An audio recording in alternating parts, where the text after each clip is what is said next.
হয়তো ভাবছেন আমার পেছনে পুলিশ কেন, তো আপনারা শুনুন কাল রাতের ঘটনা। তো বন্ধুরা, এইখানে আছে একটা গোল্ডেন বাইক, তার সাথে অনেকগুলো স্পোর্টস কার।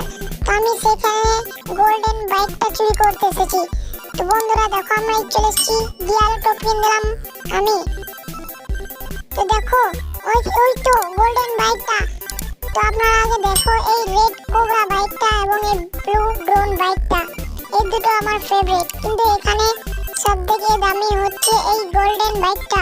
তো এটা নিয়ে আমি কেটে পড়ি, যেন এই বাইকের মালিকে যদি উঠে যায় তাহলে আমাকে বাইকের মালিক ধরে নিবে এবং পুলিশে দিয়ে দেবে। আমাকে জলদি যেতে হবে আমার বাড়ি। তো আমি তাড়াতাড়ি যাই আমার বাড়ি, না হলে কেউ দেখে নেবে। তো বন্ধুরা, আমরা চলে এসেছি, ওই তো আমার বাড়িটা।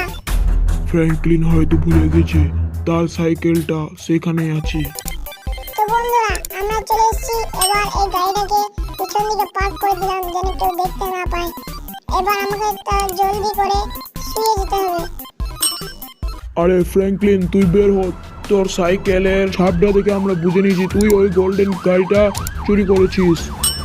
আরে বন্ধুরা, এ কি, পুলিশ তো আমার বাড়ি চলে এসেছে আমার সাইকেলের ছাপ নিয়ে। তো আমাকে জলদি করে পালাতে হবে, না হলে আমাকে পুলিশ ধরে নেবে।